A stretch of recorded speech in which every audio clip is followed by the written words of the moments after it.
Hey, Bob Cameron here. Just want to give you an update on what's happening with Downtown Windsor Community Collaborative as we head into the fall season.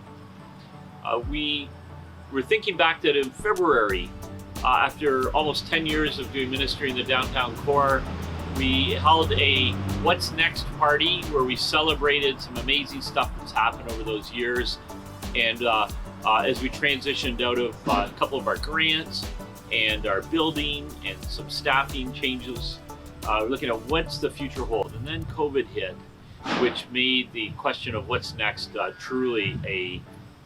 significant one that's affected any ministry or church across the country.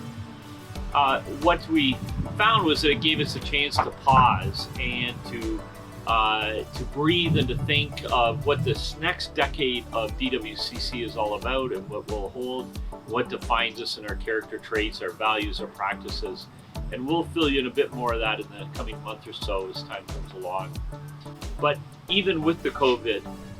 changes and restrictions that have happened, there's some exciting and positive things that did happen downtown in our neighborhoods. One of them was our summer jobs experience, where we were still out in the parks, where we've been for the last several years, engaging children and the community gardens, but all done and learning how to do it in a safe manner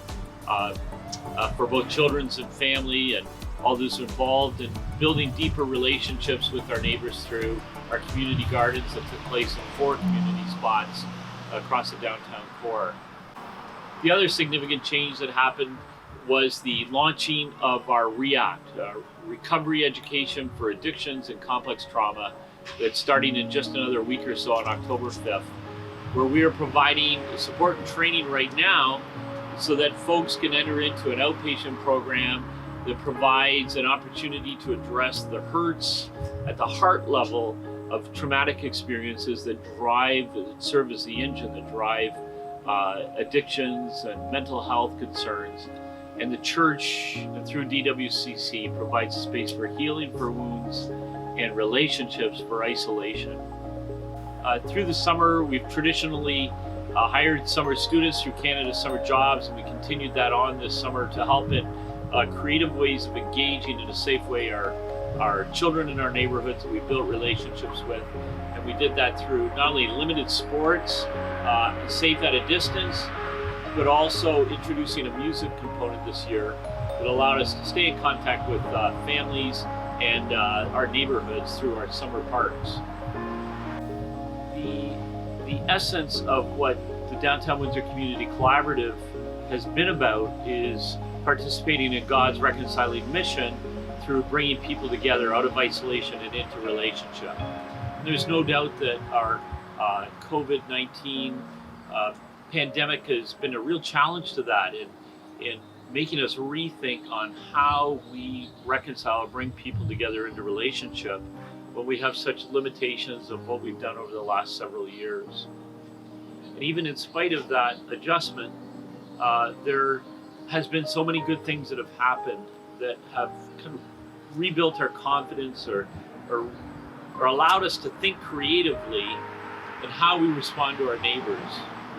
For instance, in our neighborhood, we have every Wednesday night Zoom TED Talks, and we get on our Zoom with the neighbors up and down the street,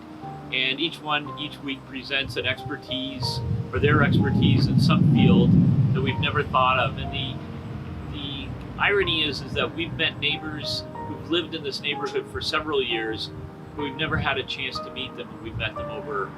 the Zoom experience. Our gathering each morning and each evening to pray together has also been a way of bringing people out of social isolation and into relationships where they have a chance to say good morning and pray together and good night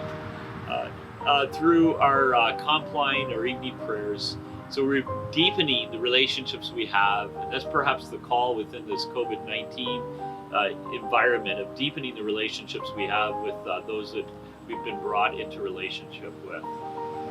We've also seen the orbiting back of folks that we haven't seen for sometimes a couple of years and re-entering into relationship, and a chance to have the space and the opportunity to meet their needs and understand where they're at and where God's at work in their lives.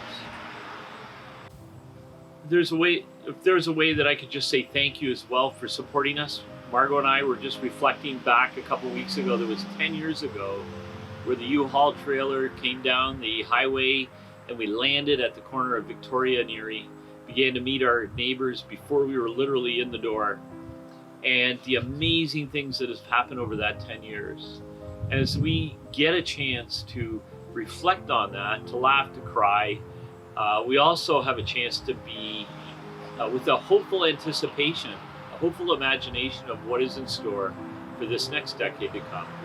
And so we say thank you for helping us out, for participating, that has helped make this possible.